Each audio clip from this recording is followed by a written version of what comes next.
जल्दी प्रेग्नेंट होने के लिए कितनी बार संबंध बनाना पड़ता है? 1 बार, 2 बार, 3 बार? क्या आपके केस में आप काफी टाइम से ट्राई कर रहे हैं प्रेगनेंसी को और कंसीव ही नहीं हो रही है? बिल्कुल आप टेंशन में हैं। कल की तरह आप भी सोच रहे हैं हर महीना पीरियड मिस होने का, प्रेगनेंसी टेस्ट पॉजिटिव आने का, पर प्रेग्नेंट नहीं हो पा रहे हैं। प्रेगनेंसी है कि रुकने का नाम ही नहीं ले रही है। पीरियड हर महीने आते जा रहा है। कितने दिन से आप ट्राई कर रहे हैं? 6 महीने से, साल भर से? घर वालों की बातों से भी परेशान है? डोंट वरी, इस वीडियो में आपको इसका आंसर मिलेगा। तो नमस्कार, मैं हूं डॉक्टर सुमन। काफी सालों से इस लाइन में प्रैक्टिस कर रही हूं और अपने इस वीडियो के माध्यम से बिल्कुल सही जानकारी आपको देती है। क्या एक्चुअल में क्या करना है, कब प्रेगनेंसी के लिए ट्राई करना है और कितनी बार ट्राई करना है। इस महीने ही प्रेगनेंसी रुक जाए और एक बारी में रुक जाए। सबसे पहले आपको अपना कुछ बेसिक सा टेस्ट करवा लें, जैसे कि हस्बैंड के सीमेन एनालिसिस रिपोर्ट नॉर्मल होनी चाहिए, वाइफ का अल्ट्रासाउंड बिल्कुल नॉर्मल होना चाहिए। आपको हर एक महीने पीरियड टाइम पर आते हैं, पीरियड चढ़ के नहीं आ रहे हैं, पीरियड का फ्लो बिल्कुल नॉर्मल है, थायराइड और बाकी हार्मोन रिपोर्ट आपके बिल्कुल नॉर्मल है, तो आपको टेंशन लेने वाली कोई बात ही नहीं है। आप बिल्कुल स्ट्रेस में नहीं रहे। स्ट्रेस लेने से वैसे भी प्रेगनेंसी कंसीव नहीं होगी। क्या आप 1 साल से ट्राई कर रहे हैं? तो ठीक है, इनफ है। इतना टाइम आप ट्राई करने के लिए आपको खुद को नेचुरल प्रेगनेंसी कंसीव करने के लिए देना चाहिए। तभी आप सोचिए कि मैं प्रेगनेंसी कंसीव नहीं कर पा रही हूँ, मुझे डॉक्टर के पास जाना चाहिए। पहले खुद ही आपको ट्राई करना चाहिए। एटलीस्ट कम से कम 1 साल का समय, 12 महीने का समय आपको खुद ही नेचुरल तरीके से देना चाहिए। आप खुद ही डिस्टर्ब हो जाती हैं, रात में आप सो नहीं पाती हैं अच्छे से, आपको लगता है कि आप में ही कुछ कमी है, आपके हस्बैंड में कमी है, आप लोग प्रेगनेंसी के लिए परफेक्ट नहीं है। अगर आपके केस में भी ये सारे प्रॉब्लम्स हो रहे हैं तो मैं आपको बता दूं कि आप ध्यान से सुनिए कि 4-5 पॉइंट आपको बताऊंगी, बिल्कुल नोट करके रख लीजिए और प्रेगनेंसी इसी ट्रिक से आपको कंसीव हो जाएगी, वो भी जल्दी से जल्दी, बिना पैसा खर्च। क्या आपके हस्बैंड बाहर रहते हैं? महीने में 1 बार आते हैं, 2 बार आते हैं? क्या आप रिलेशन संबंध सिर्फ हफ्ते में 1 बार ही रख पाते हैं या 2 बार, ज्यादा से ज्यादा 2-3 बार ही रख पाते हैं? तो आपको ध्यान से सुनना पड़ेगा। अगर आप बराबर रखते हैं तो कोई बात नहीं, अगर आप 1 बार रखते हैं, 2 बार रखते हैं, तो आपको प्रेगनेंसी ट्राई करने में थोड़ी सी दिक्कत आ सकती है, क्योंकि आप किस दिन रख रहे हैं वो सबसे इंपॉर्टेंट है। आपको ऐसे ही किसी दिन प्रेगनेंसी प्लान करने के लिए नहीं ट्राई करना चाहिए।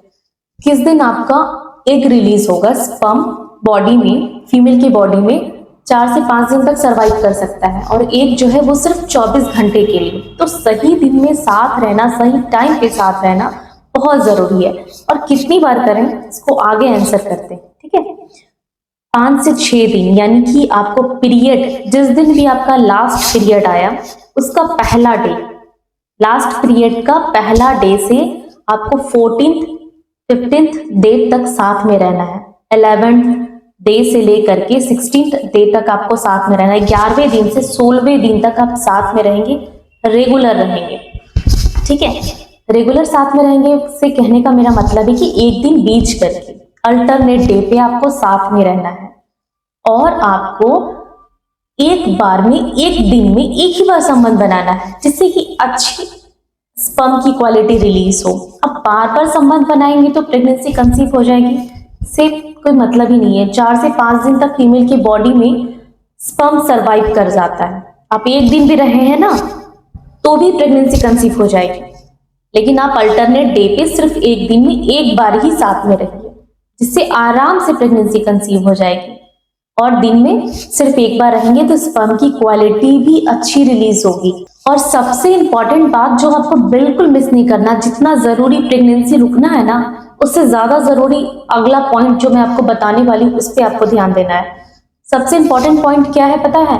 अगर आपका पीरियड मान लीजिए सपोज दैट 20 तारीख को आया था, नेक्स्ट मंथ भी 20 तारीख को आने ही वाला है, ठीक है, आप प्रेगनेंसी के लिए प्लान किए हैं इस महीने, तो आपको 20 तारीख से 4-5 दिन पहले यानी कि 15 तारीख से आपको हस्बैंड के साथ नहीं रहना है। क्यों नहीं रहना है?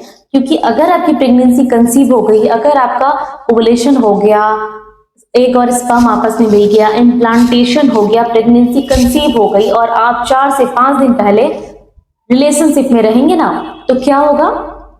प्रेगनेंसी डिसकंटिन्यू हो जाएगी, वो रुकी हुई प्रेगनेंसी मिस्ड एबॉर्शन हो जाएगी और नॉर्मल पीरियड की तरह ही आपको 1 आध दिन आगे पीछे पीरियड आ जाएगा। आप समझ ही नहीं पाएंगे सिम्टम्स को कि आपकी प्रेगनेंसी रुकी थी, वो मिसकैरेज हो गए, और ये सबसे डेंजर कंडीशन होता है। इस कंडीशन में क्या होता है, आपका एंडोमेट्रियम लाइनिंग यानी कि अंदर वाली, सबसे अंदर वाली दीवार वो थिक हो जाती है। वहां प्रेगनेंसी रुकी थी, वो मिसकैरेज हो गया, आपने वैसा कुछ मेडिसिन नहीं लिया, आपने डीएमसी का प्रोसेस नहीं करवाया, वहां पे कुछ ना कुछ अमाउंट में कुछ कलेक्शन भी रह जाता है, जिससे कि नेक्स्ट प्रेगनेंसी होने में दिक्कत आती है, यहाँ तक कि नेक्स्ट पीरियड होने में भी दिक्कत आती है। इसको ज्यादा ध्यान से आपको माइंड में सेट करके रखना है, ठीक है। और प्रेगनेंसी जरूर कंसीव होगी, डोंट वरी, स्ट्रेस में कंसीव नहीं होती है प्रेगनेंसी, टेंशन लेने से कंसीव नहीं होती है, बिल्कुल सही टाइम पे और सही तरीके से ट्राई करने से प्रेगनेंसी कंसीव होती है। तो आई होप आप लोग सब मेरे वीडियो को समझ गए होंगे और आपको बहुत अच्छा लगता है मेरा वीडियो। आप लोगों ने लाइक और सब्सक्राइब तो बिल्कुल कर लिया होगा। तो चलिए मिलते हैं बहुत जल्द नेक्स्ट वाले वीडियो में, तब तक के लिए स्वस्थ रहिए, सुरक्षित रहिए।